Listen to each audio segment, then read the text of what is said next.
ಎಲ್ಲರಿಗೂ ನಮಸ್ತೆ ಸ್ನೇಹಿತರೆ, ನಾನು ನಿಮ್ಮ ಆಕಾಶ್ ಮೆಡಲ್. ಸ್ನೇಹಿತರೆ, ಇವತ್ತಿನ ಭದ್ರಾ ಡ್ಯಾಮ್ ವಾಟರ್ ಲೆವೆಲ್ ಎಷ್ಟೇ ಅಂತ ನೋಡ್ಕೊಬರೋಣ. ಅದಕ್ಕಿಂತ ಮುಂಚೆ ನೀವಿನ್ನು ನಮ್ಮ ಚಾನಲ್ನ ಸಬ್ಸ್ಕ್ರೈಬ್ ಆಗಿಲ್ಲ ಅಂದರೆ ದಯವಿಟ್ಟು ಸಬ್ಸ್ಕ್ರೈಬ್ ಮಾಡ್ಕೊಳ್ಳಿ, ಹಾಗೆ ವಿಡಿಯೋನ ಶೇರ್ ಮಾಡಿ. ಸ್ನೇಹಿತರೆ, ಇವತ್ತಿಗೆ ನಮ್ಮ ಚಾನಲ್ಗೆ 30,000 ಸಬ್ಸ್ಕ್ರೈಬರ್ಸ್ ಕಂಪ್ಲೀಟ್ ಆಗಿದ್ದಾರೆ.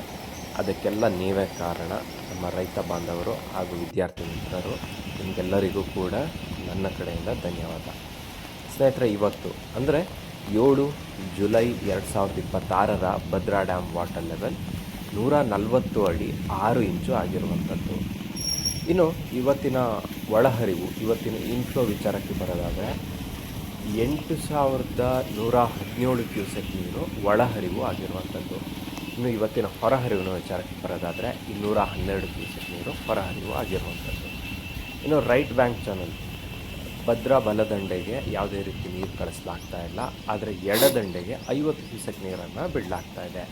ಇನ್ನು ಸ್ಲೂಸ್ ಗೇಟ್ ಮೂಲಕ ನದಿಗೆ 100 ಕ್ಯೂಸೆಕ್ ನೀರನ್ನು ಬಿಡಲಾಗ್ತಾ ಇದೆ.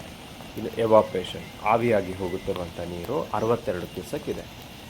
ಲಾಸ್ಟ್ ಇಯರ್ ಭದ್ರಾ ಡ್ಯಾಮ್ನ ವಾಟರ್ ಲೆವೆಲ್ ಇದೇ ದಿನಾಂಕದಂದು 170 ಅಡಿ 9 ಇಂಚು ಆಗಿತ್ತು.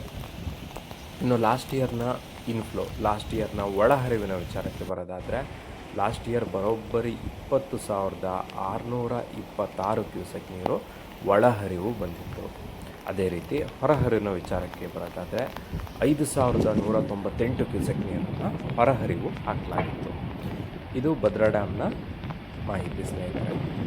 ಇನ್ನು ಮಳೆ ವಿಚಾರಕ್ಕೆ ಬರೋದಾದರೆ ಭದ್ರಾ ನದಿಯ ತಟದಲ್ಲಿ ಅಂದರೆ ಲಕ್ಕೊಳ್ಳಿ, BRP ಈ ಪ್ರದೇಶದಲ್ಲಿ ಚೆನ್ನಾಗಿ ಮಳೆ ಆಗ್ತಾ ಇದೆ. ಆಲ್ರೆಡಿ ನಮಗೆಲ್ಲ ಸ್ಕೂಲಿಗೆ ರಜೆ ಕೊಟ್ಟಿದ್ದಾರೆ. ಭದ್ರಾವತಿ ತಾಲೂಕು ಆಗಿರ್ಬೋದು, ಚಿಕ್ಕಮಗಳೂರು ಡಿಸ್ಟಿಕ್ ಆಗಿರ್ಬೋದು, ಇಲ್ಲೆಲ್ಲ ರಜೆ ಕೊಟ್ಟಿದ್ದಾರೆ. ಇನ್ನು ಕಳಸದ ವಿಚಾರಕ್ಕೆ ಬಂದರೂ ಅಷ್ಟೇ, ಕಳಸದಲ್ಲೂ ಶಾಲೆಗಳಿಗೆಲ್ಲ ರಜೆ ಘೋಷಿಸಿದ್ದಾರೆ. ಅರ್ಥ ಏನು ಅಂತ ಅಂದರೆ ಚೆನ್ನಾಗಿ ಮಳೆ ಬರ್ತಾ ಇದೆ ಅಂತ. ಸೊ ಇದು ಇವತ್ತಿನ ಮಾಹಿತಿ ಸ್ನೇಹಿತರೆ. ಇದೇ ರೀತಿಯ ಮಾಹಿತಿಗಾಗಿ ನಮ್ಮೊಂದಿಗೆ ಮತ್ತು